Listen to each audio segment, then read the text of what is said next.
Yeah, we're going to circle a little bit back into the CMA portion of this in a minute because I think we can really get into depth there as far as the pricing on a house is concerned.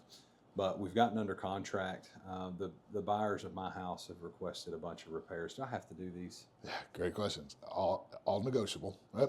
So there's basically three things in our Tennessee state contracts where you can negotiate on the purchase and sell. So before you go under contract, on repairs, and if there's an appraisal contingency or there's something there. So opens up another opportunity to negotiate.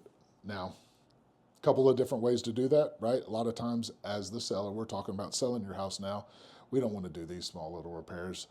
The buyer's thinking, hey, here's an opportunity for me to try to get as much as I can. So they're probably going to ask for a little bit more. That's what we typically do on buyers, just to see what we can get, right? As sellers, we look at this, we look at what's right, try to do that. But there's different options. We can do some of the repairs. We can say we're not going to do some of the repairs. We can offer a credit to them so we can just wash our hands of it. Once again, all of this goes into the negotiating, the stuff that we work on virtually every day to help get you the best price we can. What we're looking for is buyer wants to buy the house, seller wants to sell it. How do we make that happen? Yeah, let's come to an agreement somewhere on this. I've seen repair replacement proposals be the whole entire home inspection. I've seen a lot of people take as is where is. I tell everybody, even on a new construction home, so one that is being built as we speak, and we go into the closing table, we're going to find something wrong with it. That's just part of the nature of it. When you get a 48-page home inspection report back, and we talk about this a lot in our buyer series because it relates more to them. But as a seller, I feel like you need to understand that when they do that, they're going to have the same report. It can be scary if you don't have a good agent to help guide you through that. But when we get those repair replacement proposals, all we're trying to say, that's negotiable. We're going to work through those together. So we've made it through the repair replacement proposal. We've got that all situated, that ironed out. That's no longer really a huge deal in my contract. We move into the appraisal portion. Again, kind of falls back into the CMAs. When we list a property, we believe we're taking it to the market at its fair market price. A buyer's agent brings a buyer. They write a contract at that price. You now have another professional bringing somebody in at market value saying, hey, we agree that the price here should be around this number. Now you have an appraiser come in that, do we hire the appraiser? No. Appraiser comes in from the bank. Buyer It's side. a third-party deal. They come in. The appraiser works for the bank in this instant. They do the appraisal to make sure that the value's there for the bank. I would say 99% of the time we're getting appraisals back on the dollar. Yeah. I'd say that's fair. Probably 90% on the dollar, 5%, very little over, and 5% Give down. me 100. Give me 100 in equity. That's right. Yeah.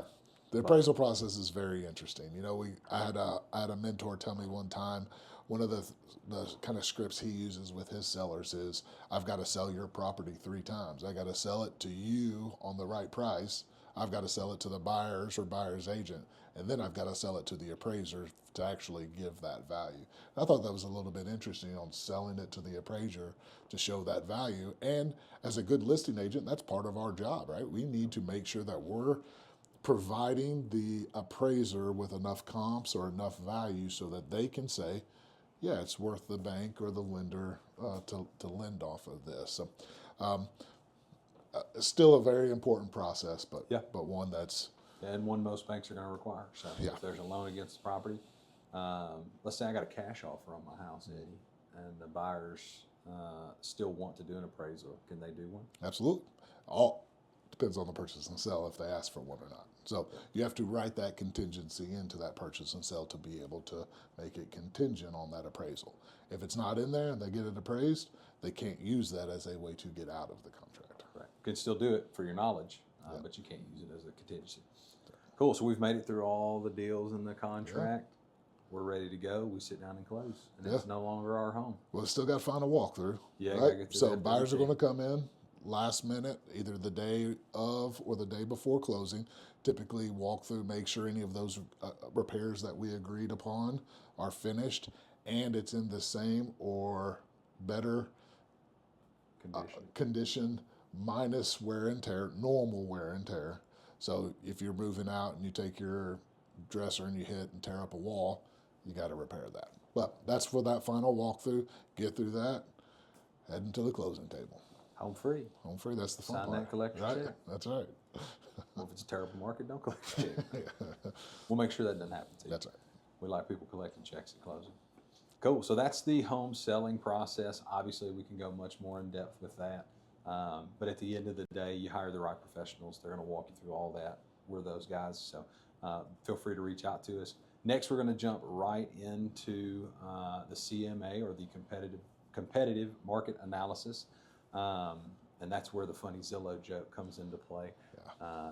You'd rarely hear somebody come in and say something about Zillow like, "Oh, my estimate says that my home's worth $600,000." And you're like, "Well, it's not." Yeah. Or, "Hey, it's worth a lot more than that." But you pick who you want to listen to. Yeah. But we're going to tell you a little bit about how we pull CMAs, kind of what we're looking at, and again, plays back into the strategy in which we price and sell the house. Because like Eddie said, you could be in a situation where you need to move fast and don't have time, and that way we need to price that accordingly. You can be in a situation where you know there's large repairs that need to be made, maybe selling it as is where is, and you don't want to make the repairs. Obviously, we have to price that accordingly. You could be in a situation where you need a lease back, something along those lines. You got to price that accordingly. Again, that's where we come in to be those pricing experts. We're not thinking we're going to shoot this little CMA video and you're going to be able to price everything yourself, but we've got lots of knowledge and seen all of these go through. So, Eddie, what is a CMA and kind of how do we conduct this? Sure. CMA, competitive market analysis. So what we're trying to do is find comps, find comparable properties. So what we do is, that's when we come in for that listing presentation. We want to look at your house. We want to see the features. We're making notes on all of that stuff so I can take those finishes and compare them to a similar house, give credit for upgrades or minuses based on that to get that value. Now, the thing that's we talked about Zestimates just a minute ago. So a Zestimate is an algorithm that pulls data from comparable properties. What it cannot do is pull finishes or condition, right? So you got a pristine house that you've kept up, it's going to be worth a whole lot more than what Zillow says it's compared to, right? So we're not just going to one place to get those comparable properties. We've got resources that gives us data from a lot of different places to help give you an accurate value. Yeah. So we're going to go online, like Eddie said, and we're going to pull, I think the most important word is comparable properties. Yeah. I can't tell you how many times I showed up to a listing appointment to a 2,500 square foot house. They're like, my neighbor's house just sold for $2 million. That's right. And I'm like, your neighbor's house is on 37 acres and it's 9,000 square feet. Yeah. They're not the same. Not the same at all. That's cool right. that you're right down the road, but they're not the same at all. Yeah. Or neighbor's house was brand new construction and yours was built in 1960. Not the same at all. We got to compare them to like properties because that's exactly what an appraiser is going to do. We almost have to kind of think like an appraiser when we're pricing property, which is make the comparisons, add and subtract value based on things that are better or worse than other properties around it. Pools are a big question. Like, I've got a pool. Does that help my value? Does it hurt my value? I don't think they ever necessarily hurt unless they're run down dilapidated. Then at that point in time, you got a pretty big eyesore there and potential hazard. But if every house in your neighborhood has one and yours doesn't, it affects you. Yeah. If you have a pool, but and you're like, well, no, I spent $100,000 on that pool. You're not going to see that $100,000 back on your value. Yep. So I think things like that, little nuanced things, big to keep in mind and big to consider. I always tell people, before you do anything at your house, if value is your big concern, call me before you do it. Yeah. Because I can tell you what roughly you're going to get out of it when you do that repair. I had an appraiser tell me one time that every pool he appraises, he only gives a third credit for what he thinks it costs to put in. And he said a third of the people want it, a third of the people don't want it, and a third of the people don't care. So I'm only giving it value to those third of the people. I was like, well, the people that really want it might think it's worth $100,000, not $30,000. But anyways, there's an example of some of that hidden value sometime, or even the hidden taken away value. Yeah. And there's other things about a property you might not understand. Your house might have Formica tops appliances that aren't up to date, and you're like, well, my neighbor's house just sold for 320, and you're telling me mine's going to be 280.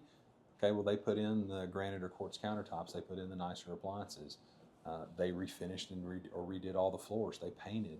Paint's a big one that we tell people to do if there's room in the budget, and again, it's on time. If you need max profits, you better have a max property. So things we kind of walk people through. Again, the CMA is comparative properties. It's not just a 37087 zip code, because there's trailer parks, there's there's $1 million mansions, like there's a bunch of different properties. And what we're trying to do is we're trying to show you that value. We're not just making it up, right? Yeah. Like here's the proof, here's what we've done the research to show you this. And then that helps us with our scenarios, right? If this is the truth, if this is the real value, do you want to sell it tomorrow? Are you okay if it sits on the market for a couple of months to get this value? Then that helps us all have a full picture of what we're going to do. That way we can help you the most. If we don't know your number one goal is getting out this week, I might suggest pushing the price a little bit, because I think we could get it, but then we might not, right? So Might test the market with it. yeah, all of us having the same goals together is what really helps us market. Yeah, we got to understand kind of what your goals are within the transaction in order for us to help you get there. Yeah, a lot of good information there. Again, looking at properties apples for apples, and again, taking in mind what's the big needs and wants for you in order to sell and do exactly what you need to do after. That's where we come in and take over that for you.